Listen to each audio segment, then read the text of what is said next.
Today we just went out to Crab Orchard Lake, and I was telling everybody how many we caught out there, but we caught probably over 150 crappie. We kept 70 of them. We're gonna have some good fish fries. I got some fish fries I'm gonna do for my friends, and so I'm gonna show you how to clean crappie real fast today. We're gonna have a whole lot of them to do here. Let me show you how many is in this bucket. But there are 60 crappie in that bucket. I'm going to show you how to do it in about a minute per fish, how to fillet them so they're totally boneless and skinless. It'll be educational to you if you've never seen it before. For some of those who have done it before, you might learn something else. First off, what you need to have is a couple bowls of water all ready to go so you can put the fillets in it, and so you can rinse them out really fast when you get done. And then you need a really sharp knife like this one. I've got a nice little fillet knife here. Doesn't have to be huge. I don't like to use electric. A lot of people say electric's much faster. I've gone against guys that did electric knives. They cut all the ribs off, you know, with the fillet, and then they have to come back and cut the ribs out of the fillet when they're finished. So it takes them a whole lot longer. We had some contests before, and it works out a whole lot faster just doing it this way. So I'll show you how it's done. Okay, so first we take our fish and we want to make a cut. I always like to have the back away from me when I start out. And just make a cut right here behind the head.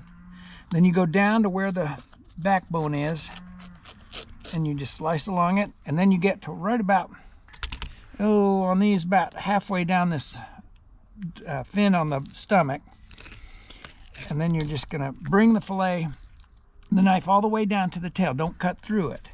Then what you're gonna do is trim it right up to the ribs here, and you'll feel a bunch of little finger bones that crack with those ribs. You just go through them, and then I'm gonna have to pull this away a little bit. And you've got one fillet just perfect right there. No bones, nothing in it. So what we're going to do, flip it over,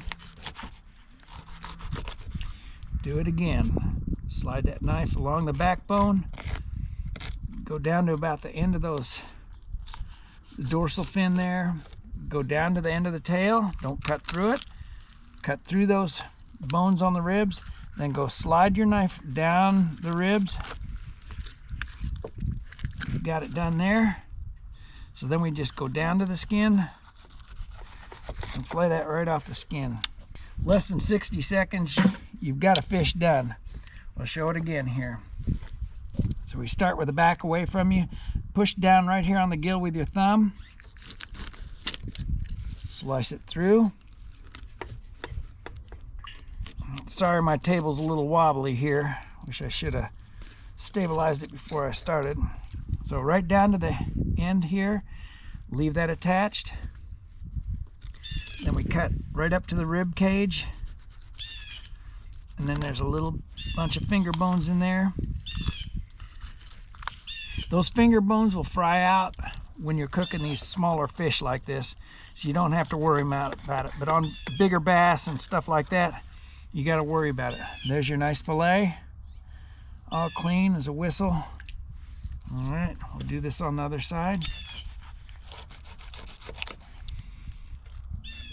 Go back along the spine there. You'll feel the ribs with your knife. So see where the knife's coming through on that crappie right there. It's about halfway down these lower fins there. So take it down to the end. Don't cut through.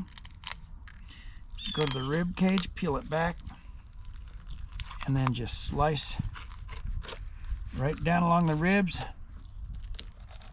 Here we go again, right? I know my hand's kind of in the way there, but that's as easy as it gets, folks. I mean, you can't get a better fillet than that, and crappie is absolutely delicious. You can make fish tacos with it, fried fish. You can boil these up. Shrimp soup, shrimp stew, shrimp salad, shrimp and potatoes, shrimp burger, shrimp sandwich. But my favorite way is frying crappie. It's a very flaky fish. It falls apart if you cook it right as soon as you fillet everything. When you're done, the meat tends to fall apart. I like to let it sit in water overnight or in the refrigerator overnight, and it's not quite as crumbly. I used to not like crappie because I just had I don't know, it was kind of a mushy fish. But once you learn how to do it and let it sit overnight in water or salt water, if you like that, I rinse it multiple times. Once I get those fillets in my bowl like that, I will rinse that off for about 5 minutes and dump the water out a bunch of times and just keep stirring the water up on it quite a few times, and it'll come out real clean. You'll see a bunch of oil will float up to the top, which is good for you. That fish oil is awesome. It's high in omega-3 fatty acids. These fish are as clean and good as you can get. Let them sit overnight. I'm serious about that for crappie. That's about the only fish I do that with, because they will fall apart in your pan when you're frying them. I use a batter of, like, you can just use straight cornmeal and salt and pepper and then fry them in peanut oil is my favorite. You can fry in the peanut oil multiple times without having to change it. Just clean it out. You can filter it through a sieve and get all the cornmeal that fell off the other fish before and get rid of that. And you'll have some good clean cooking oil to do. Otherwise that cornmeal will burn that's in the pan. So we'll go over cooking it later on in another section.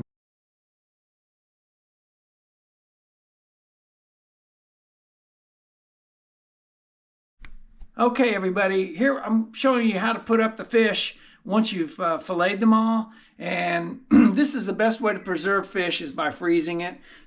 What we're doing is just using quart Ziploc baggies. I'll put in a whole handful, couple handfuls.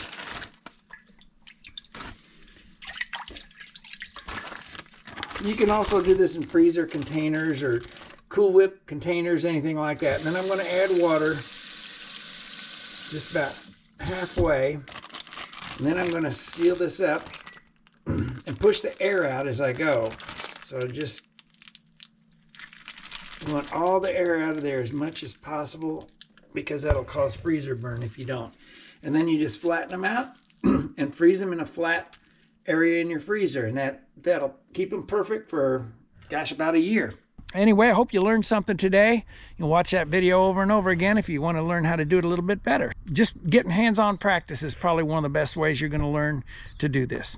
All right, have a good day, everybody. Hey, if you liked what you see, press the like button. If you'd like to follow us, tell your friends about it.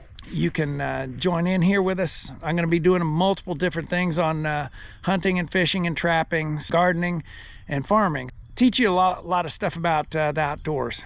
Come on and join us. We're glad to have you here. Thanks.